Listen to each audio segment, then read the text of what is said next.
ಬಾಗಲಕೋಟೆ ಜಿಲ್ಲೆ. ಬಾಗಲಕೋಟೆ ಕರ್ನಾಟಕದ ಒಂದು ಜಿಲ್ಲಾ ಕೇಂದ್ರ. ಈ ಜಿಲ್ಲೆ ಉತ್ತರ ಕರ್ನಾಟಕದಲ್ಲಿ ಸ್ಥಾಪಿತವಾಗಿದೆ. ಈ ಮೊದಲು ಬಿಜಾಪುರ ಜಿಲ್ಲೆಯಲ್ಲಿದ್ದ ಬಾಗಲಕೋಟೆ ಭಾರತದ 50ನೆಯ ಸ್ವಾತಂತ್ರ್ಯ ವರ್ಷಾಚರಣೆಯ ಸಂದರ್ಭದಲ್ಲಿ ಅಂದರೆ 1997ರಲ್ಲಿ ಹೊಸ ಜಿಲ್ಲೆಯಾಗಿ ಅಸ್ತಿತ್ವಕ್ಕೆ ಬಂದಿತು.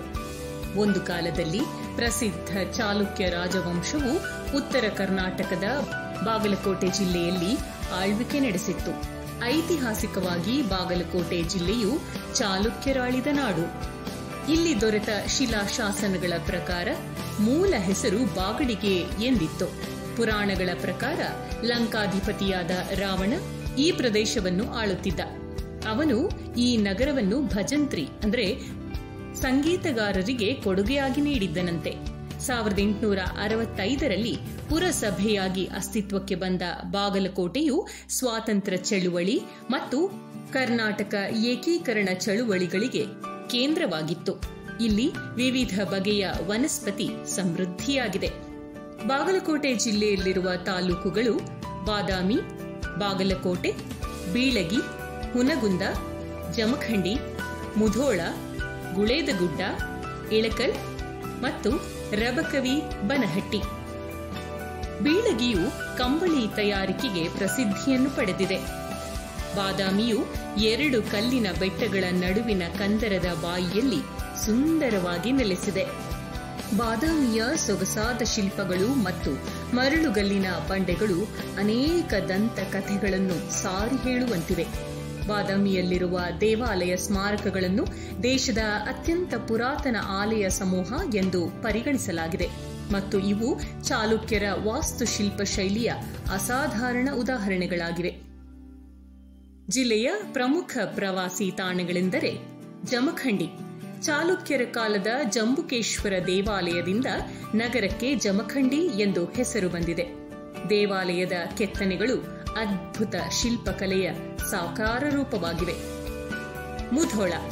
ಈ ಹಿಂದೆ ಮುದುಗೊಳಲು ಎಂದು ಕರೆಯಲ್ಪಡುತ್ತಿದ್ದ ಮುಧೋಳ ಮಹಾಕವಿ ಕವಿಚಕ್ರವರ್ತಿ ರನ್ನನ ತವರು. ಇದೇ ತಾಲೂಕಿನ ಬೆಳಗಲಿ ಎಂಬ ಗ್ರಾಮದಲ್ಲಿ ಜನಿಸಿದ ಕಾರಣ ಈಗಲೂ ಈ ಗ್ರಾಮ ರನ್ನ ಬೆಳಗಲಿ ಎಂದೇ ಹೆಸರಾಗಿದೆ. ಮುಧೋಳ ಹೌಂಡ್ ಎಂಬ ನಾಯಿಯ ತಳಿಯು ಇಲ್ಲಿ ಪ್ರಸಿದ್ಧಿ ಪಡೆದಿದೆ. ಕೆನಲ್ ಕ್ಲಬ್ ಆಫ್ ಇಂಡಿಯಾ ಇದನ್ನು ಕಾರವಾನ್ ಹೌಂಡ್ ಎಂದು, ಭಾರತೀಯ ರಾಷ್ಟ್ರೀಯ ಕೆನೆಲ್ ಕ್ಲಬ್ ಮುಧೋಳ ಹೌಂಡ್ ಎಂಬ ಹೆಸರಿನೊಂದಿಗೆ ಗುರುತಿಸಿದೆ. ಬಾದಾಮಿ. ಬಾದಾಮಿ ಕರ್ನಾಟಕದ ಪರಂಪರೆಯ ಇತಿಹಾಸದಲ್ಲಿ ಪ್ರಮುಖ ಸ್ಥಾನವನ್ನು ಪಡೆದಿದೆ. ಚಾಲುಕ್ಯ ಮಹಾ ಸಾಮ್ರಾಜ್ಯದ ರಾಜಧಾನಿಯಾಗಿ ಮೆರೆದಿದ್ದ ಬಾದಾಮಿ ಇಂದು ಬಾಗಲಕೋಟೆ ಜಿಲ್ಲೆಯ ಒಂದು ತಾಲೂಕು ಕೇಂದ್ರ. ಬಾದಾಮಿ ಗುಹಾಂತರ ದೇವಾಲಯ ಸಂಕೀರ್ಣದಲ್ಲಿ 3 ಹಿಂದೂ ದೇವಾಲಯಗಳು ಮತ್ತು 1 ಜೈನ ದೇವಾಲಯವಿದೆ. ಪ್ರತಿಯೊಂದು ಗುಹೆಗಳು ಬೇರೆ ಬೇರೆ ಪರಿಕಲ್ಪನೆ ಆಧಾರಿತ ಕೆತ್ತನೆಗಳನ್ನು ಹೊಂದಿರುವುದು ವಿಶೇಷ. ಮೊದಲನೆಯ ಗುಹೆಯಲ್ಲಿ ಶಿವತಾಂಡವ ನೃತ್ಯದ ಚಿತ್ರಣವಿದ್ದರೆ 2ನೆಯ ಮತ್ತು 3ನೆಯ ಗುಹೆಗಳು ಭಗವಾನ್ ವಿಷ್ಣುವನ್ನು ಮತ್ತು ವಿಷ್ಣುವಿನ ಅವತಾರಗಳನ್ನು ಚಿತ್ರಿಸುತ್ತವೆ. ಐಹೊಳೆ. ಹಿಂದೂ ದ್ರಾವಿಡ ದೇವಾಲಯದ ವಾಸ್ತುಶಿಲ್ಪದ ತೊಟ್ಟಿಲು ಎಂದು ಹೆಸರಿಸಲ್ಪಟ್ಟ ಐಹೊಳೆಯು ಮಲಪ್ರಭಾ ನದಿಯ ದಡದಲ್ಲಿರುವ ಒಂದು ಪುಟ್ಟ ಗ್ರಾಮ. ಐಹೊಳೆಯಲ್ಲಿ ಪ್ರಮುಖ ಆಕರ್ಷಣೆ ಎಂದರೆ ದುರ್ಗಾ ದೇವಾಲಯ. ಇದು ಅರ್ಧವೃತ್ತಾಕಾರದ ಅಪ್ಸೈಡಲ್ ಯೋಜನೆಗೆ ಹೆಸರಾಗಿರುವ ಎತ್ತರದ ಸ್ತಂಭ ಮತ್ತು ಗರ್ಭಗೃಹವನ್ನು ಸುತ್ತುವರೆದಿರುವ ಗ್ಯಾಲರಿಯಿಂದ ಕೂಡಿದೆ. ಆರಂಭಿಕ ಹಿಂದೂ ಚಾಲುಕ್ಯ ದೇವಾಲಯದ ವಾಸ್ತುಶಿಲ್ಪಕ್ಕೆ ಇದು ಒಂದು ಅಪರೂಪದ ಉದಾಹರಣೆಯಾಗಿದೆ. ಪಟ್ಟದಕಲ್ಲು. ಮಲಪ್ರಭಾ ನದಿಯ ದಡದಲ್ಲಿದೆ. ಪಟ್ಟದಕಲ್ಲಿನ ದೇವಾಲಯಗಳ ವಿಶಿಷ್ಟ ವಿನ್ಯಾಸದಿಂದಾಗಿ ಈ ತಾಣವನ್ನು 1987ರಲ್ಲಿ ಯುನೆಸ್ಕೋ ವಿಶ್ವ ಪರಂಪರೆಯ ತಾಣ ಎಂದು ಘೋಷಿಸಿದೆ. ವಿಶೇಷ ಎಂದರೆ ಚಾಲುಕ್ಯ ಅರಸರ ಪಟ್ಟಾಭಿಷೇಕ ನಡೆದದ್ದು ಇದೇ ಸ್ಥಳದಲ್ಲಿ. ಇಲ್ಲಿ ಒಟ್ಟು 10 ಪ್ರಮುಖ ದೇವಾಲಯಗಳು ಎಲ್ಲವೂ ಶಿವನಿಗೆ ಅರ್ಪಿತವಾಗಿವೆ. ಜಿಲ್ಲೆಯ ಜನಪ್ರಿಯ ಪಾರಂಪರಿಕ ಪ್ರವಾಸಿ ಸ್ಥಳಗಳಲ್ಲಿ ಒಂದಾದ ಪಟ್ಟದಕಲ್ಲನ್ನು ಕ್ರೌನ್ ಮಾಣಿಕ್ಯಗಳ ನಗರ ಎಂದೇ ಪ್ರಶಂಸಿಸಲಾಗುತ್ತದೆ. ಮಹಾಕೂಟ. ಬಾಗಲಕೋಟೆ ಜಿಲ್ಲೆಯ ಮತ್ತೊಂದು ಪವಿತ್ರ ಪುಣ್ಯ ಕ್ಷೇತ್ರ ಮಹಾಕೂಟೇಶ್ವರ ಮತ್ತು ಮಲ್ಲಿಕಾರ್ಜುನ ದೇವರ ಆಲಯಗಳು ಒಂದೇ ಮಾದರಿಯಲ್ಲಿರುವ ಮಹಾಕೂಟ. ಹಸಿರು ವನರಾಶಿಯ ಮಧ್ಯೆ ಕಂಗೊಳಿಸುವ ಈ ದೇಗುಲದ ಸೂಕ್ಷ್ಮ ಕೆತ್ತನೆಗಳು, ವಾಸ್ತುಶಿಲ್ಪ ಅನನ್ಯವಾಗಿದೆ. ಕೂಡಲ ಸಂಗಮ ಜಿಲ್ಲೆಯ ಪ್ರಮುಖ ತೀರ್ಥಕ್ಷೇತ್ರ ಇದಾಗಿದೆ. ಇಲ್ಲಿಯ ಇತರೆ ಆಕರ್ಷಣೆಗಳೆಂದರೆ ಸಂಗಮನಾಥ ದೇವಸ್ಥಾನ. ಕಲ್ಯಾಣ ಚಾಲುಕ್ಯರ ಕಾಲದಲ್ಲಿ ನಿರ್ಮಿಸಲಾದ ಮತ್ತು ಇತ್ತೀಚೆಗೆ ನವೀಕರಿಸಲಾದ ಸಂಗಮನಾಥ ದೇವಾಲಯವು ಶಿವನಿಗೆ ಅರ್ಪಿತವಾಗಿದೆ.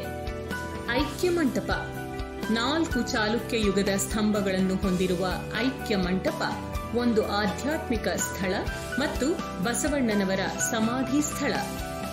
ಅನುಭವ ಮಂಟಪ ಮಾತೆ ಮಹಾದೇವಿ ನಿರ್ಮಿಸಿದ ಅನುಭವ ಮಂಟಪದ ಗೋಡೆಗಳು ಬಸವಣ್ಣ ಮತ್ತು ಇತರ ಸಂತರ ಜೀವನ ಚರಿತ್ರೆಗಳನ್ನು ಸುವಿಸ್ತಾರವಾಗಿ ಚಿತ್ರಿಸುತ್ತವೆ.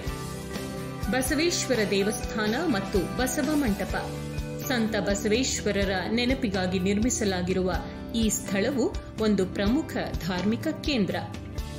ಇಳಕಲ್ ಇನ್ನು ಜಿಲ್ಲೆಯ ಇಳಕಲ್ ತಾಲೂಕಿನ ಇಳಕಲ್ ಸೀರೆಗಳು ಜಗತ್ಪ್ರಸಿದ್ಧ.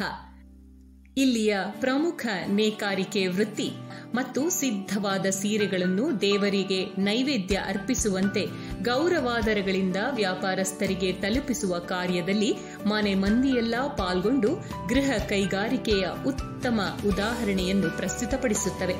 ಇಲ್ಲಿ ದೊರಕುವ ಕೆಂಪು ಶಿಲೆಯು ವಿಶ್ವದೆಲ್ಲೆಡೆ ಮಾರಾಟವಾಗುತ್ತದೆ. ಈ ಊರಿನಲ್ಲಿ ಬನಶಂಕರಿ, ಬಸವಣ್ಣ ಮತ್ತು ವೆಂಕೋಬಾ ದೇವಸ್ಥಾನಗಳಿವೆ. ಗುಳೇದಗುಡ್ಡ ಗುಳೇದಗುಡ್ಡದಲ್ಲಿ ತಯಾರಾಗುವ ರವಿಕೆ ಕಣಗಳು ಕೂಡ ಅಷ್ಟೇ ಪ್ರಸಿದ್ಧಿ. ಇಳಕಲ್ ಸೀರೆ, ಅಮೀನಗಡದ ಕರದಂಟು, ಗುಳೇದಗುಡ್ಡದ ಕಣ ಇದು ಉತ್ತರ ಕರ್ನಾಟಕದಲ್ಲಿ ಮನೆ ಮಾತಾಗಿದೆ. ರಬಕವಿ ಬನಹಟ್ಟಿ ರಬಕವಿ ಬನಹಟ್ಟಿ ಕೃಷ್ಣಾ ನದಿಯ ದಂಡೆಯ ಮೇಲಿರುವ ಒಂದು ಪಟ್ಟಣ. ಜವಳಿ ಉದ್ಯಮದಲ್ಲಿ ಶ್ರೀಮಂತವಾಗಿರುವ ಬನಹಟ್ಟಿ ಸುತ್ತಮುತ್ತಲಿನ ಜಿಲ್ಲೆಗಳಿಗೆ ಪ್ರಸಿದ್ಧ ಜವಳಿ ಕೇಂದ್ರವಾಗಿದೆ. ಆಲಮಟ್ಟಿ ಅಣೆಕಟ್ಟು ಉತ್ತರ ಕರ್ನಾಟಕ ಕೃಷ್ಣಾ ನದಿಯ ಮೇಲೆ ಆಲಮಟ್ಟಿ ಅಣೆಕಟ್ಟು ಒಂದು ಜಲವಿದ್ಯುತ್ ಯೋಜನೆಯಾಗಿದೆ. ಅಣೆಕಟ್ಟಿನ ವಾರ್ಷಿಕ ವಿದ್ಯುತ್ ಉತ್ಪಾದನೆಯು 560 ಗಿಗಾವ್ಯಾಟ್ನಷ್ಟಿದೆ. ಆಲಮಟ್ಟಿ ಅಣೆಕಟ್ಟು ಮೇಲ್ಭಾಗದ ಕೃಷ್ಣಾ ನೀರಾವರಿ ಯೋಜನೆಗೆ ಪ್ರಮುಖ ಜಲಾಶಯವಾಗಿದೆ. ಇಲ್ಲಿ ಘಟಪ್ರಭಾ, ಮಲಪ್ರಭಾ ಮತ್ತು ಕೃಷ್ಣಾ ನದಿಗಳು ಹರಿಯುತ್ತವೆ.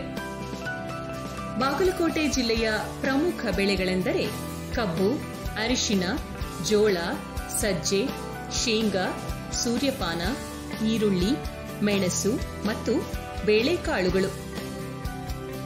ಯುನೆಸ್ಕೋ ವಿಶ್ವ ಪರಂಪರೆಯ ತಾಣಗಳು ಪಟ್ಟದಕಲ್ಲು, ಬಾದಾಮಿ, ಐಹೊಳೆ ಯುನೆಸ್ಕೋ ವಿಶ್ವ ಪರಂಪರೆಯ ತಾಣದಲ್ಲಿ ಸ್ಥಾನವನ್ನು ಗಿಟ್ಟಿಸಿವೆ ಎಂಬುದು ನಮ್ಮೆಲ್ಲರ ಹೆಮ್ಮೆಯ ವಿಷಯ. ಇಂದು ಬಾಗಲಕೋಟೆ 2 ಭಾಗಗಳಲ್ಲಿ ಹಂಚಿ ಹೋಗಿದೆ. ಹೊಸ ಬಾಗಲಕೋಟೆ ಅಥವಾ ನವನಗರ ಮತ್ತು ಹಳೆಯ ಬಾಗಲಕೋಟೆ ಪಟ್ಟಣ. ಆಲಮಟ್ಟಿ ಅಣೆಕಟ್ಟಿನ ನಿರ್ಮಾಣದಿಂದಾಗಿ ಹಳೆಯ ಪಟ್ಟಣದ ಬಹುತೇಕ ಭಾಗಗಳು ಮುಳುಗಡೆ ಹೊಂದಿವೆ. ಆ ಕಾರಣದಿಂದ ಹೊಸ ನವನಗರ ನಿರ್ಮಾಣ ಅನಿವಾರ್ಯವಾಯಿತು. ನವನಗರವು ವಿಶಾಲ ರಸ್ತೆಗಳು, ಉದ್ಯಾನವನಗಳು ಮತ್ತು ಇತರ ಆಧುನಿಕ ಸೌಲಭ್ಯಗಳನ್ನು ಹೊಂದಿ ಮಾದರಿ ವಿನ್ಯಾಸದಿಂದ ಯೋಜಿತ ಸ್ಥಿತಿಯಲ್ಲಿ ಕಟ್ಟಿದ ಪಟ್ಟಣವಾಗಿವೆ. ಬಾಗಲಕೋಟ್ ನವನಗರದ ಪ್ರಧಾನ ವಾಸ್ತುಶಿಲ್ಪಿ ಚಾರ್ಲ್ಸ್ ಕೋರಿಯಾ.